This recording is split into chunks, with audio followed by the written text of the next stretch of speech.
NEET paper leak की। जो बच्चे डॉक्टर बनने का ख्वाब देख रहे हैं, जो अपने और अपने अभिभावकों के सपनों को पंख लगाना चाहते हैं, वो कैंडिडेट अब हताश है, निराश है, गुस्सा है। सवाल है कि आखिर उनके भविष्य के साथ खिलवाड़ करने वाला है कौन? नीट पेपर लीक का मास्टरमाइंड कौन है? ये सवाल लगातार उठ रहे हैं।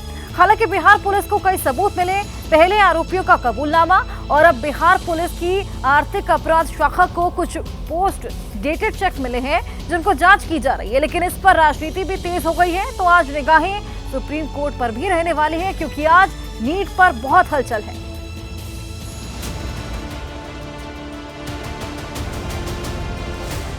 एनटीए की कितने भी बड़े दायित्वधारी हो, अगर वो उनमें गुनहगार पाए जाएंगे उनको भी छोड़ा नहीं जाएगा। और एनटीए में बहुत सुधार की आवश्यकता है। एनटीए को इस चीज़ में एक्शन लेना चाहिए। जब आप बोल रहे हैं कि 30 लाख लेके मतलब जब क्वेश्चन पेपर दे दिया जा रहा है एक दिन पहले, तो पेपर रद्द कर देना चाहिए और फिर से नीट का एग्ज़ाम देना चाहिए। जैसे हमारे शिक्षा मंत्री ने कहा कि ऐसा हमारे पास कोई एविडेंस नहीं है, तो उस पर सही से जांच होनी चाहिए और फिर बच्चों के साथ न्याय होना चाहिए।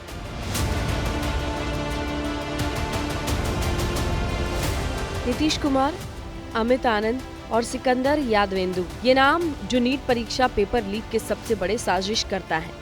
बिहार पुलिस की एफआईआर में ऐसे और कई नाम हैं जिन्होंने बच्चों के भविष्य के साथ खिलवाड़ किया, एक एक सीट की सौदेबाजी, जालसाजी की पूरी पटकथा लिखी। लोकसभा चुनाव के नतीजों के दिन ही 4 जून को जब नीट का रिजल्ट आया, 77 कैंडिडेट ऐसे थे जिन्होंने 720 में 720 अंक मिले। इसी के बाद सोशल मीडिया पर नीट पेपर लीक का मुद्दा उठा। आज नीट पर छिड़े संग्राम का 14वां दिन है। इस जालसाजी का मास्टरमाइंड कौन है, खुलासा अभी नहीं हुआ, लेकिन बिहार पुलिस की एफआईआर में जो कबूलनामा है वो बेहद चौंकाने वाला है।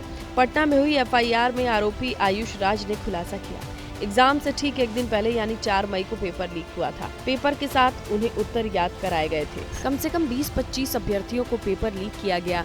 आरोपियों के मुताबिक 5 मई को एग्जाम हुआ तो उसमें वही पेपर था जो 4 तारीख को इन्हें दिया गया था। नीट पेपर लीक का खुलासा सबसे पहले एबीपी न्यूज ने ही किया था, जो अब सियासी गलियारों में भी गूंज रहा है। मैं एबीपी न्यूज को बहुत बहुत धन्यवाद देना चाहता हूं कि जिस बात को पूरा विपक्ष मजबूती से उठाने का काम कर रहा था, उसको सत्य तथ्यों के साथ साबित करने का काम एबीपी ने प्रयास किया है। मैं उनको बहुत बहुत धन्यवाद देना चाहता हूँ। जहाँ तक नीट के जो पेपर का खुलासा हुआ, जो उसकी जिस तरह से घपले हुए, जिस तरह से उसके लोगों को गलत ढंग से ग्रेसिंग दे करके और पेपर लीक करके इसमें व्यापार करने का काम किया गया। ये कहते हैं कि पूरे मामले का सीबीआई से जांच होनी चाहिए और तत्काल शिक्षा मंत्री को इस्तीफा देना चाहिए। लेकिन सवाल ये है कि इस पूरी धांधली की प्लानिंग कहाँ हुई, कैसे हुई? दानापुर नगर निगम कार्यालय में नीट पेपर लीक की प्लानिंग हुई थी। यहीं पर सिकंदर से नीतीश कुमार और अमित आनंद मिले थे। सिकंदर यादवेंदु दानापुर नगर परिषद में जूनियर इंजीनियर के पद पर तैनात था, जो बिहार के समस्तीपुर का रहने वाला है। नीट पेपर लीक मामले में 13 आरोपियों को गिरफ्तार कर जेल भेजा गया, जिसमें एक सिकंदर भी है और दूसरा है नीतीश कुमार, जो परीक्षा माफिया है। सिकंदर ने अपना अपराध को स्वीकार किया है। उसके कबूलनामे की कॉपी हम लोगों के पास है। देखिए, वो दानापुर में जूनियर इंजीनियर के पद पर तैनात था। दानापुर नगर परिषद के ऑफिस में इस वक्त हम मौजूद हैं। इसी कमरे के अंदर जो है सिकंदर बैठता था। इसी ऑफिस में अमित आनंद और नीतीश कुमार, जो परीक्षा माफिया है, वो सिकंदर से किसी काम से मिलने आए थे। आरोपी सिकंदर दानापुर नगर निगम के इसी कार्यालय में बैठा था। एबीपी न्यूज की टीम ने जब सिकंदर के साथ काम करने वालों के साथ बातचीत की तो कई खुलासे हुए। सिकंदर ही ऊपर दूसरे फ्लोर पर बैठते थे। जी। क्या थे यहाँ पे? जेई का पोस्ट पर। अच्छा, क्या मतलब क्या कुछ गड़बड़ करते थे? इसका इस तरह का तो सर अंदेशा नहीं था। काफी सोबर स्वभाव के थे हम लोग से, बहुत अच्छी बातचीत थी उनकी। और जो निर्देश मतलब कार्य का संबंधित जो भी निर्देश देते थे ठीक ठाक था। उस तरह का कुछ कभी नहीं हुआ कि इस तरह का होंगे। वो कौन कौन उनसे मिलने आता था ये तो सर नहीं बता सकते हैं। हम लोग को मतलब निर्देश देते थे फील्ड में, वो काम करते थे। कितने दिन से तैनात थे? लगभग 2-2.5 साल हो गया था। अच्छा, तो पेपर लीक कराने वाले? नहीं सर, ये अचानक हम लोग को मतलब न्यूज़ पेपर जब पढ़े शौक हो गया हम लोग। क्या आपको जानकारी मिली? न्यूज़ पेपर से मिला कि हमारे जय साहब अरेस्ट हो गए हैं। वो तो स्वीकार किए कि यहीं पर परीक्षा माफिया लोग उससे मिले थे। ये सर हम लोग पहचान नहीं पाते हैं, बहुत सारे लोग आते हैं नगर पालिका में। इसके बाद एबीपी न्यूज की टीम आरोपी सिकंदर यादवेंदु के अपार्टमेंट पर पहुंची। सिकंदर जिस अपार्टमेंट में रहता था उसके फ्लैट में ताला लगा हुआ था।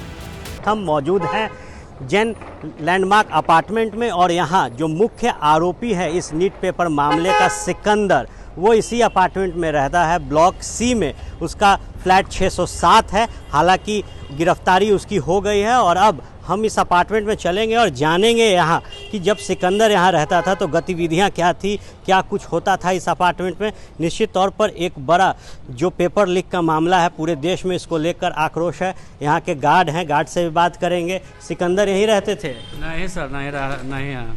अभी नहीं है? नहीं। इसी अपार्टमेंट में रहा करते थे? हाँ, पहले रहते थे। किस फ्लोर पे? C 607 में। नीट पेपर लीक की प्लानिंग हो चुकी थी। 5 मई को परीक्षा के दिन ही सिकंदर की गिरफ्तारी के साथ खेल बिगड़ गया। पुलिस की एफआईआर के मुताबिक आयुष राज, अनुराग यादव, शिवनंदन कुमार, अभिषेक कुमार नाम के कैंडिडेट्स के लिए डीन फाइनल की गई थी। आयुष, अनुराग सिकंदर के जानने वाले थे, इसीलिए इनसे कम पैसे लिए जाने थे, जबकि अन्य अभ्यर्थियों से 40-40 लाख लेने की डील हुई।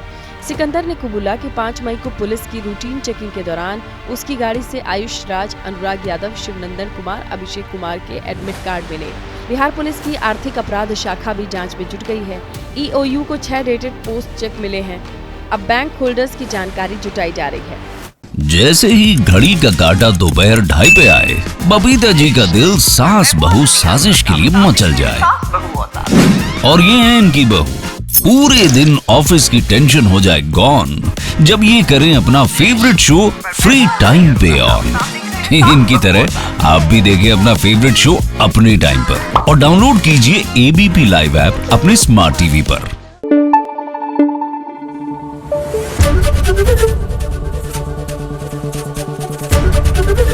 ABP न्यूज आपको रखे आगे।